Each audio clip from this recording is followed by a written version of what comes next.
Terry accidentally muted you. It's okay, but I'm starting the recording and we can get started.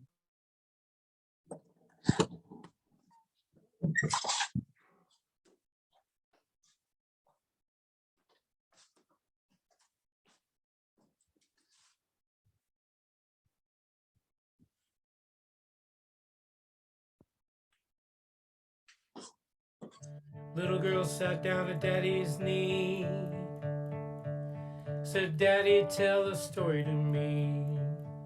Daddy, tell a story to me.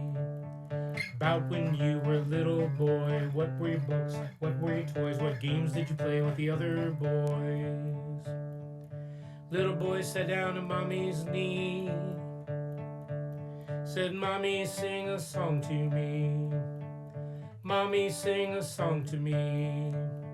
The one that Grandma used to sing when you were just a little thing, about your sandbox and your swing. Talk to the babies, sing to your babies, tell them a story, put on a play with sock puppets and clay today." Grandpa sat down by baby's knee, said, "Baby, I would speak with thee. Baby, I would speak with thee about the state of the economy and why the Congress is silly and all the problems with my knee." And the baby said, "Goo goo gaga, goo goo gaga, goo goo gaga, gee gee." And Grandpa said, "Good point, baby. Talk to your babies, sing to your babies, tell them a story and put on a play with sock puppets and clay today." Baby sat down by Grandma's knee, said, "Grandma, play a game with me. Grandma, come and play with me. Tickle and hug on the rug, hide and seek, don't you dare peek. Play with your babies, sing to your babies, tell them a story and put on a play with sock puppets and clay today." Goo goo gaga, goo goo gaga, goo goo gaga, gee gee. Good point, baby. Talk to the babies, sing to the babies, tell them a story and put on a play with sock puppets and clay today, today, today.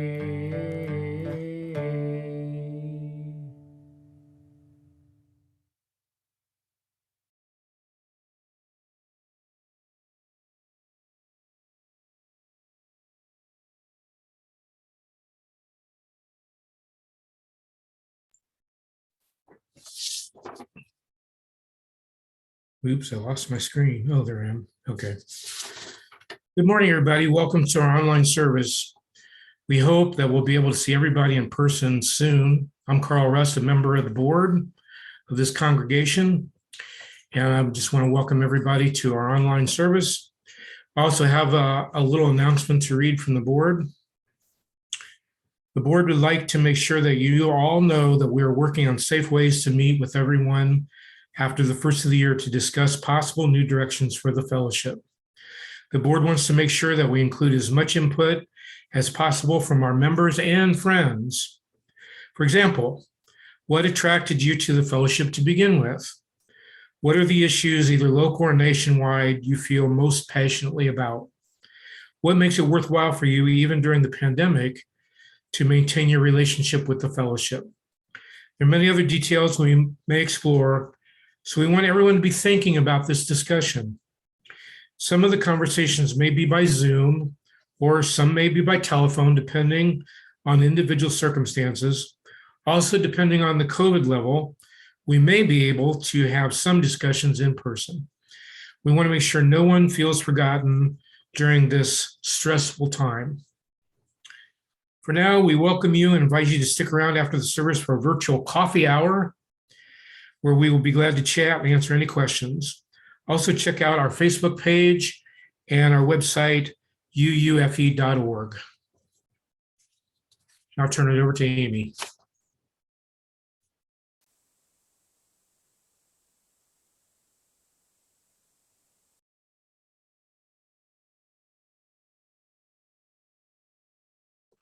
You muted, Amy. Muted. Good morning. And okay, good morning for the third time's the charm. My name is Amy DeBeck. My pronouns are she, her, and hers. And it really is my privilege and honor to be serving UUFE during this transition. May we begin with a moment of silence and contemplation for Kentucky and other states that experienced tornadoes. News reports have that at least 70 people have lost their lives, maybe as many as 100. People have lost homes and businesses as we live into this climate change extreme weather.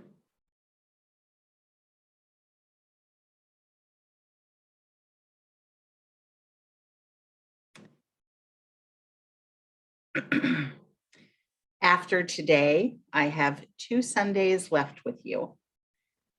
There are also some opportunities for personal goodbyes. Next Sunday, December 19th, at the church, the Pagans, our Cups chapter, will have a solstice bonfire from 5 to 7. We can meet outdoors. They'll be having a ritual, and I'll bring some cookies and we will exchange goodbyes and gratitudes. If you plan to hang out around the fire, bring a camping chair, and I'm going to bring a blanket just in case. So you might want to bring extra warm clothes and a blanket too. Tuesday, December 21st, when Reverend Kevin is visiting from Michigan, he and I will be handing out Christmas treat bags from 1 to 3. Now, before you get excited and think there's Rolexes in there, it's cookies. But if you wanted to come by on Tuesday from 1 to 3, I hope that you will, and I hope to see you. And keep bringing donations to the Mitten Tree through December. Thursdays from 4 to 5:30, the Darnells are there for in-person donations. I want to say that this morning felt a little bit like old times because I was on this call early with the tech people, and it was pointed out that a lot changed after I sent the order of service in. And I don't know if you all remember that on Sunday mornings, I usually had to correct what was on the order of service because the secretary had printed things incorrectly. So I'm not actually Joan Claiborne, I'm Amy. Also, I apologize to Oksana, who got the misprinted, unedited order of service and thought she had to come up with a chalice lighting real fast. So if you're following along with the order of service at home, apologies for not lining up the names with the lines. And now we will go to Joan.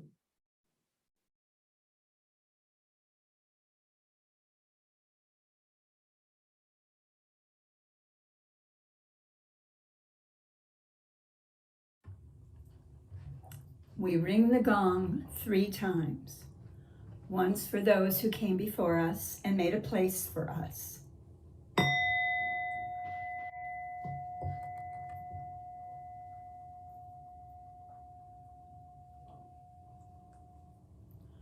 Once for those who are here now.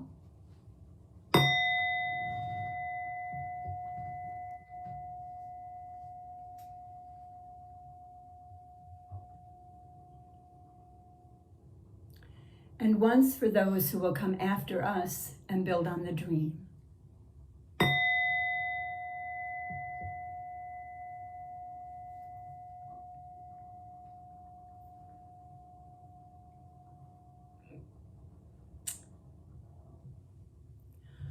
The chalice lighting today is titled "The End is the Beginning." It's by Katie Gelfand. We call forth the life of our faith by igniting our chalice.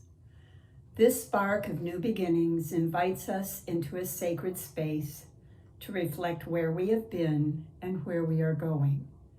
Even knowing that this particular flame will end, we fear not its end, for we know with brave hearts that from every ending of our lives, we are sent forth to make a new beginning.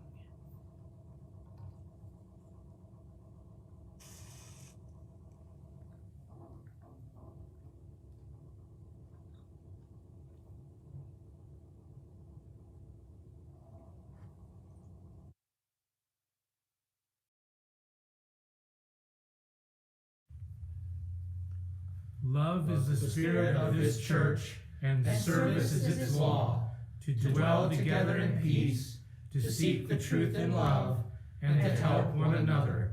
This is our covenant.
The minister's office had never had a couch in it before. And I moved a couch into my office, and before you knew it, all these kids were gathering on my couch. So please enjoy with me If You Give a Kid a Couch by Reverend Amy DeBeck with the help of many friends and family members.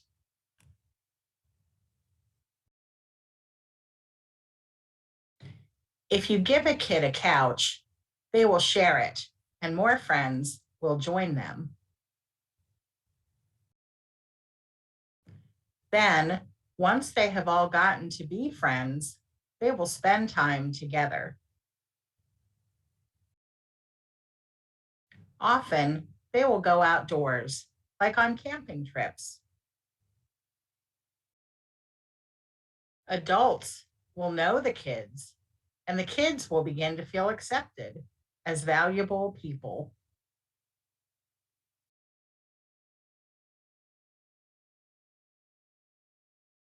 This feeling can lead to becoming welcoming to other people and befriending them as equals, regardless of things like age or gender. Some kids who are welcomed and loved find their inner strengths, their inner hero. This strength can cause them to become active in church life. Some may even become caregivers for the little ones.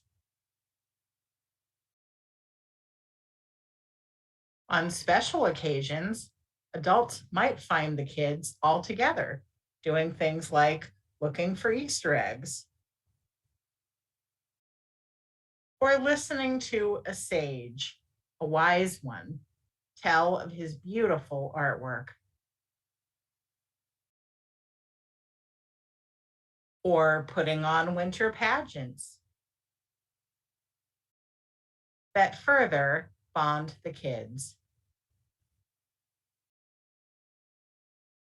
Soon, these kids from the couch will want to do all kinds of church things, like feed people at Broadway Soup Kitchen, or sign the book and become members. Always, even away at summer camp, it will come back to those feelings of friendship. Sometimes the kids will want to be like their adult role models. And sometimes the adults will long for simple, carefree times like the kids. Whenever kids leave the comfort of the couch, they might work together to work toward a time when they can play together. Sometimes the visionaries are just grown-up children themselves who remember the importance of friendship. Sometimes they are working on growing up themselves. Now and then, a couch can't be found, so friends have to hang out in trees or in cardboard sleds. But whenever, wherever friends are found,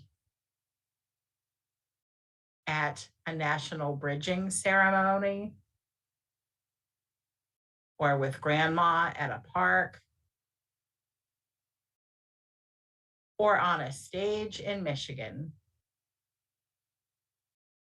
If you let kids know they are loved and safe, like we do here at UUFE, they will insist on getting to know all kinds of people in their community. Being growing children, they will often be hungry and want to be fed. But they will also be helpful if asked and will be valuable members of the church community. And all of this happens if you give a kid a couch.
knowing that I had 3 Sundays left with you, I've had to be very judicious with what I put out there. Wanting to impart wisdom and inspire you to continued greatness, all of the layers of our shared ministry have been vying for a spot in the final 3. After much consideration, carefully it has come to the forefront that we must always look to the importance of children, youth, teens, and young adults in our congregations. Not only has this been my first full-time settled position, but this Elkhart is where Kevin and I chose to raise our family. The relationships with church folks, both other kids and many adults, have been formative for Henry and Eliza and their parents, and I will always be grateful for this rewarding time in our lives. Many lessons have been learned by me and maybe by some of you too. One of the first I will share, besides what happens if you let kids sit on your couch in your office, is that you kids are hilarious. I guess all kids are. They are individuals, of course, but may I massively overgeneralize and say that they are watching us, and their interpretations are often really funny. Ask the couple who found their kids playing in the yard with neighbor kids at the outdoor table what they were playing. And the kids said committee meeting. Or when they looked at the physical makeup, the kids looked at the physical makeup of their youth group and all of their wonderful differences. And they declared to the adults that we should call them the pandas because the group was Black, white, and Asian. Also, there are the things they did that they never want you to know. Specifically, they didn't want the whole congregation to know about it. It's kind of rough when mom includes stuff in sermons. Being the minister, I had to keep a lot of confidences, and I still will, but rest assured that appropriate lectures were doled out to you kids on anything from climbing through windows you should not, to why it is not okay to pass your friend OWL information when their parents said they could not take the class. OWL is Our Whole Lives. It's our sexuality education class, and it's very comprehensive. A terrible part of this COVID pandemic from an institutional point of view is that we are not able to enjoy the mutual impact that kids and adults have on each other that we have historically enjoyed. Church is one of the only cultural institutions where people regularly interact with multiple generations. Most groups, like schools or senior centers, tend to segregate by age. Church brings us together, except when being together is not safe, especially for the young ones who can't be vaccinated yet. Their parents are under enormous stress to keep their kids safe and keep regular life going. If we want to keep children COVID safe, as their vaccinations came even later than ours, and 5-year-olds and younger still have yet to get their shot, we really cannot expect them at in-person events. They might come, but we can't expect it without listening to what parents need. Churches could make a plan to send them things or to drop them off contact-free. People could get on a Zoom meeting when they all have something that they got from church, creating a sense of community. Zoom meetings that are the right length and content are essential.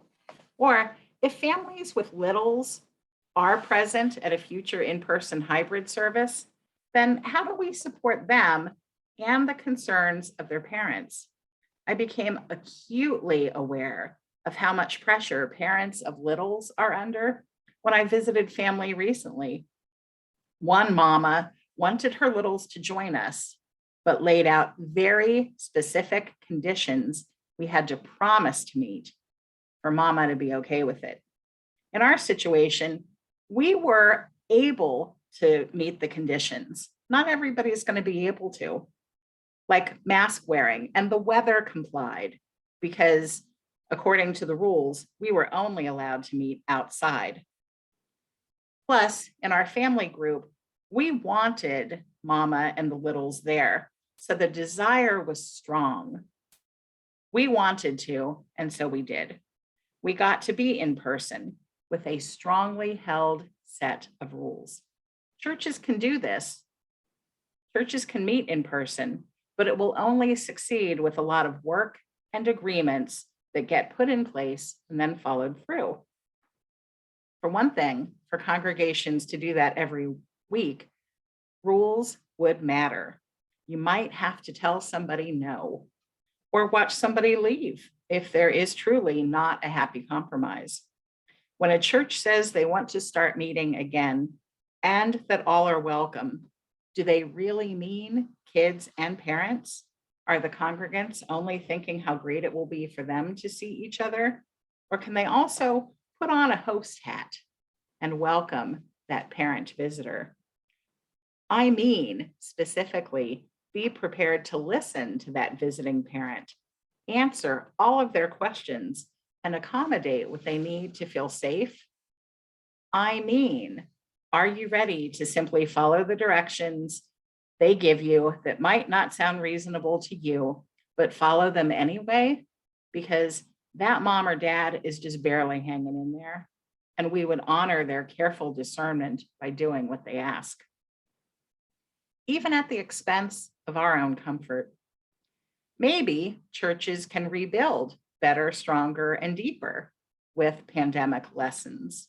As I've said many times, and boy, I do miss being with you all. If the church ain't crying, the church is dying.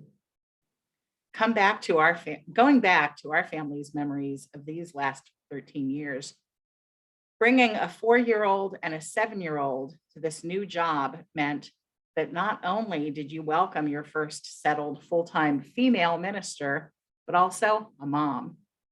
And you got Kevin in the arrangement too, who loves kids and they know it. We brought with us the cardboard carnival. Sleds may only use cardboard, paint, and duct tape. We even got write-ups in some local papers. I loved the mystery machine from Scooby-Doo. And I loved the year that we had it at Oxbow and everybody got awards. Playing outside is part of a happy childhood, and doing it with church friends while their parents are also happily engaged is special. Our religion urges us to be stewards for the earth, and outdoor experiences are important. When my kids wanted to have sledding parties, they called multiple families to arrange those outings. We UUs tend to nurture organizers. All of these youths watched us carefully, learned of expected behaviors and outcomes, and figured out how to make things happen. Years ago, we were all at a religious ed meeting and started talking about camping. And next thing you know, multiple families. And to be clear, a family can be one person. Multiple families traveled to Indiana Dunes to camp in the woods and worship under the trees. These camping trips were big memories for many of our kids. In 2012, we got the timing just right to participate in the sandcastle building contest. And the theme that year was all creatures, great and small, or something. It was about animals. And the night before, we all got around the campfire and we researched what we might build out of sand. And we came across the story of Lonesome George, a Galapagos Island turtle. He had recently died. He had never been able to mate, and so he had no offspring. We worked so hard, all of us, that whole day. We built George out of sand. He was enormous. Everybody walking by asked what was going on with that turtle. We spent all day in nature having fun and talking with passersby about ecology. I have to add that we got a ribbon. Not everybody got a ribbon. Now, ours didn't say first place or even 22nd place. It said something like runner-up or participant, but that ribbon was cherished by all of us. It was already said earlier, but church is one of the few places where multiple generations interact. And I don't just mean on Sunday mornings in the building. When kids learn to accommodate elders by, I don't know, walking slower or speaking louder, and adults learn that kids don't have their earphones on to ignore you, but because they're shy. Love spreads through the community. Understanding each other is key, and that happens through exposure to different ways of being. UUFE kids definitely learned that when adults say we are getting ready to leave potluck, they know they have much, much longer to keep hanging out. Over the years, kids have been incorporated into various aspects of worship. We all found appreciation for one new family when the mom built the machine that put stars on bars for the Sunday school production of the Sneetches. Although all three versions of North Pole monologues were authored by me, the kids owned those roles, dressing and speaking as unique inhabitants of the North Pole. They also wrote other plays and starred in them, and gave sermons and offered up readings and music. When Henry was very young, we still lived in Virginia. I was serving another congregation half-time, and I learned a valuable lesson that I always take with me. I told him I was going to teach folks at the church how to write a sermon. I was only half-time, so they preached for each other a lot, and Henry knew that. So when I told him I was going to teach a class on how to write a sermon, I think he was about 5, and he said, "Why would you need to teach a class on that?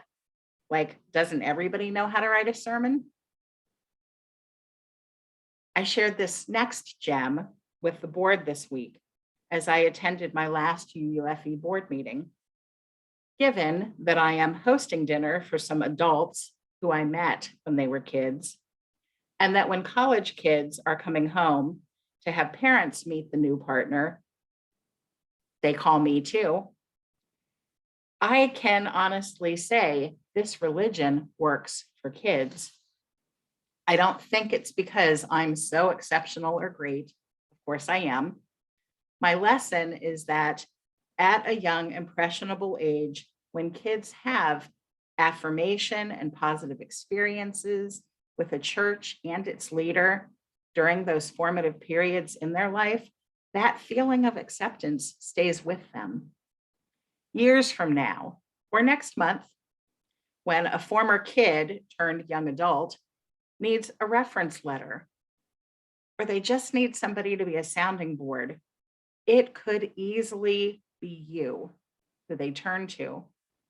You might be that guy from church who always had a joke for them, or that church lady who always made their favorite treats. That is who they will call on. As adults, we don't always know how important we are to the young people in our lives. We do not just cherish children because of getting to influence how they grow up, but for how they make us feel. Their parents keep bringing them, but sometimes churches fall short of ministering to the whole family. There's a story of a guy who gets caught by his boss hauling out bricks from the work site. The boss isn't angry because the bricks are broken anyway and unnecessary to the build. But as the guy walks by, he smiles because he was actually stealing the wheelbarrows. Kids are the focus, and their parents, in case you didn't get that, the parents are the wheelbarrows. Kids aren't broken bricks. Anyway, kids are the focus, and their parents will often reward congregations for the help raising their children by being fabulous, active members. When we knock ourselves out for kids, it is not because 20 years from now, they'll come back and lead our committees. We want lots of kids around because at some point, those parents will be empty nesters and they will have time to lead all of our committees. As I'm saying my goodbyes, it is especially poignant regarding the kids who have grown up on my watch. Not only have I been the minister, but we've all been a parenting group. Whether we share the trials of our kids' mental health, or their broken hearts, or coming out, or celebrating huge successes, having kids around means that there are families being served. Kids should always be the focus of church, in my opinion. If they're happy, then their parents, who are always tired because parenting is hard, can share the extremely difficult task of teaching values and morals to their young with people whose liberal values reflect their own. And those who are not raising children can feel the energy and the happiness reflected back on them. Now, of course, you could not hear a departing sermon from this minister without mention of our LGBTQ communities.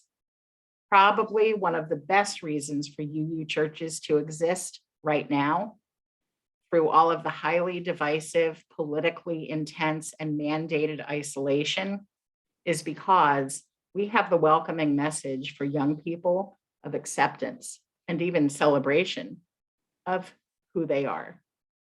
Many other churches have negative messages about homosexuality itself and condemnation for people who are blessed by being queer.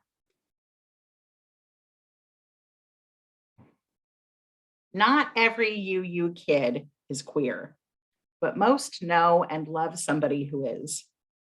When all of those kids are sitting around talking about how awful their church is or how religion has turned their family against them, our kids have photos of our church at Pride festivals.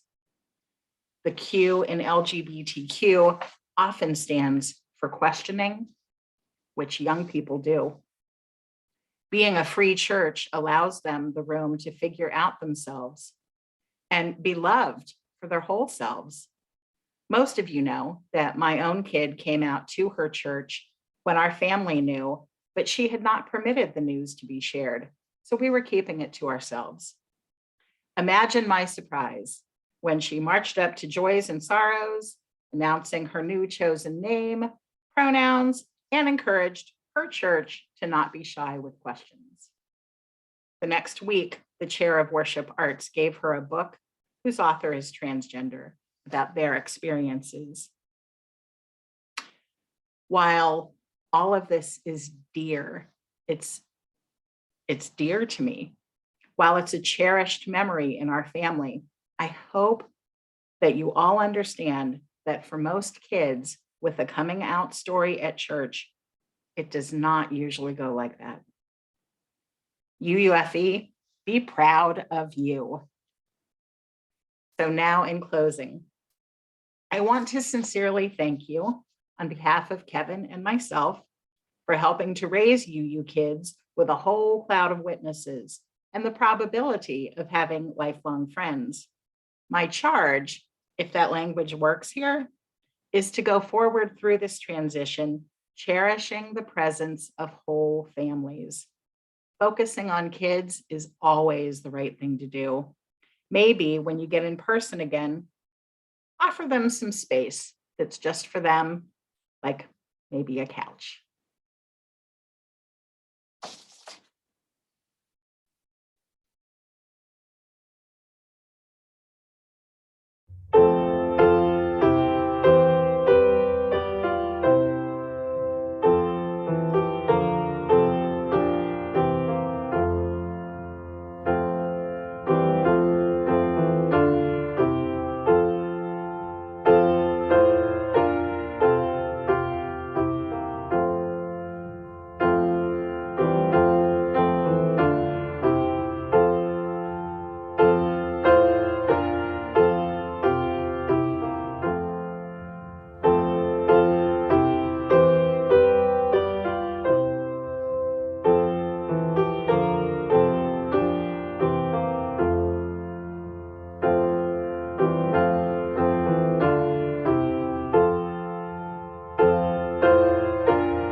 Our benediction is from the Reverend Dick Gilbert.